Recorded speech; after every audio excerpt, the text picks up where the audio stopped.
Hey you guys, today we're gonna work on some burgers. We're gonna make a special burger called the Juicy Lucy.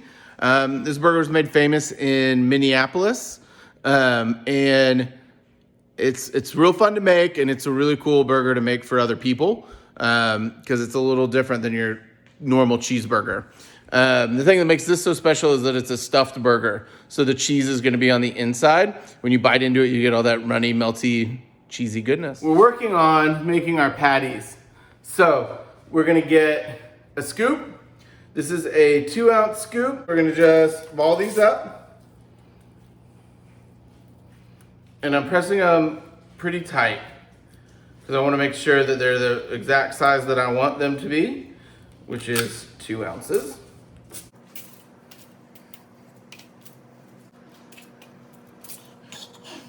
Now we need to get our cheese. The cool thing about this is you can kind of put whatever cheese you want in here. From like classic American cheese, which we're gonna make today, to Swiss or pepper jack or Munster, or you could even do like a flavored cream cheese in the center, which would be really nice. But we're doing classic American cheese today. So get one patty, and I'm just pressing it flat in my fingers, okay? And I'm gonna press it flat, make sure it stays round and in its shape. And it's gonna have a tendency to wanna not do that. And then making a little indentation in the center, and then comes the cheese. And I'm gonna take one slice of cheese, and I'm gonna fold it into fourths, and I'm gonna put it right in the middle. Kind of press that down a little. Then you take your second piece, press that out as well.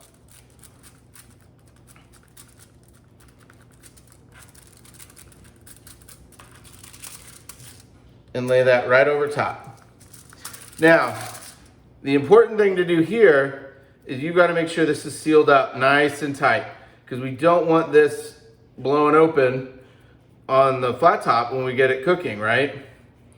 That would be very bad. So we're gonna seal the edges, and because I can hear you all now, Chef, you didn't season it. No, I didn't. We're gonna season that while it's cooking, okay? With just some salt.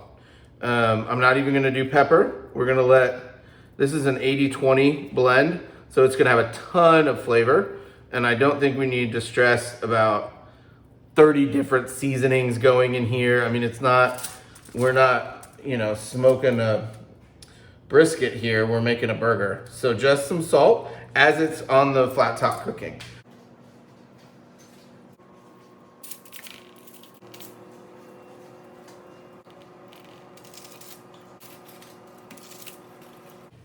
Okay, there you have it.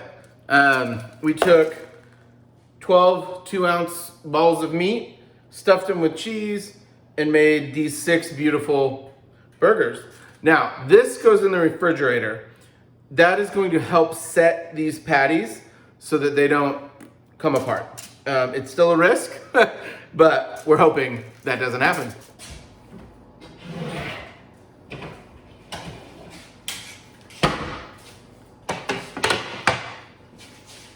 What I have here is a flat top griddle. I really like cooking on these, especially burgers. It's gonna replicate the flat top that we have in the restaurant, and it creates this nice crust on the outside of the burger that I think, due to the Maillard reaction, which we've talked about, but that's the crust formed on meat by the sugars that are naturally drawn out and then caramelized.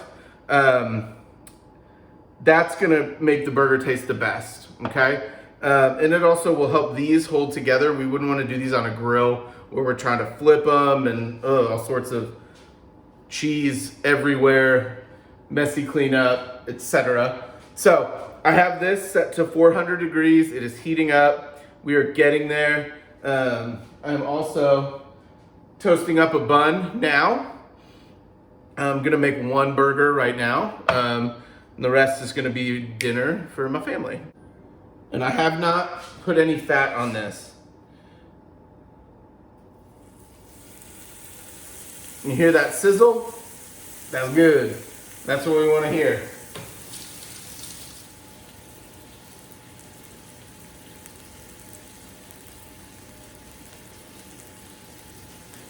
All right, so with the salt, I got a good cover here.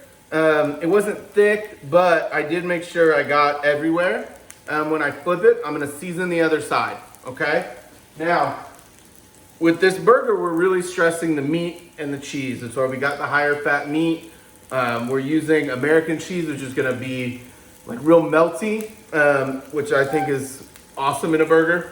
And like I said, if you wanted to use Swiss or pepper jack, you could, but you're gonna miss that melt. So, here's my spatula. I'm not gonna flip this yet. What we're looking to do here is flip this burger one time. And when I flip it, I'm gonna pierce it in the middle, because what's gonna happen is as this burger cooks, that cheese is gonna melt and it's gonna need a place to go.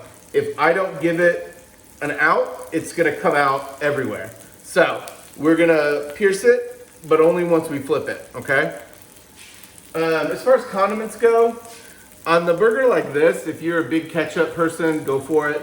Mustard, fine. For me, just a little bit of mayo directly on the burger, and then that mayonnaise mixes with the juice from the cooked burger and kind of makes its own sauce that is phenomenal. I'm not gonna do any produce. You could certainly do tomato, lettuce, some grilled onions would be good. But like I said, we're focusing on the burger today. All right, guys, so as this burger cooks, I'll bring you down here and look. You can see juices starting to run out of the sides, right? Okay, that's what we're looking for. When we hit that stage, we know we're about ready to flip, all right? To flip,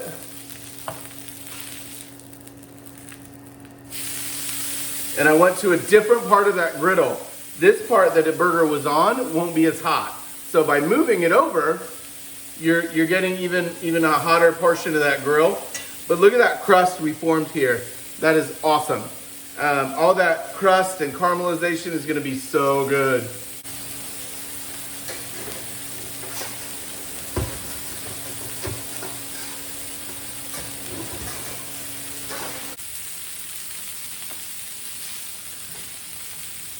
Then we pierce it.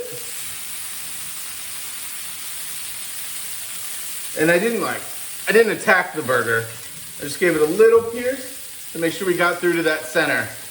And that way, if the cheese needs to bubble up, we've controlled it, right? We're gonna hit this side with some salt too, but just a little. The heavy seasoning was done on the raw side, so that's cooking in. This is just a little hint of salt.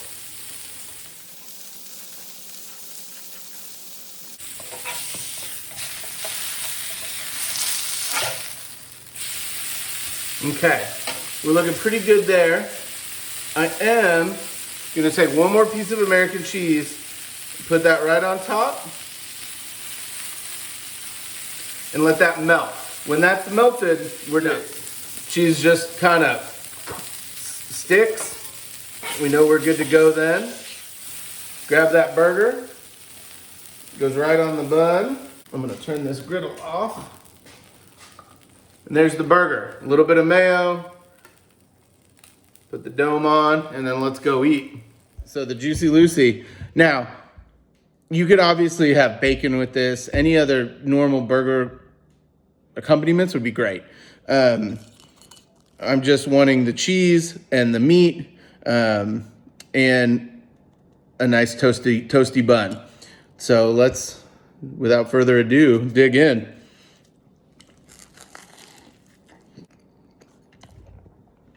So you see in there, all that cheesy goodness right in the middle. All that melty cheese right there.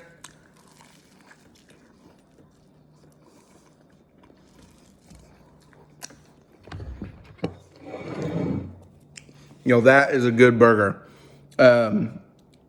Great flavor. You really taste the meat. That's one of those like little gluttonous meals, but why not? You know what I mean? So, all right, guys. Thank you all very much, and I'll see you next time.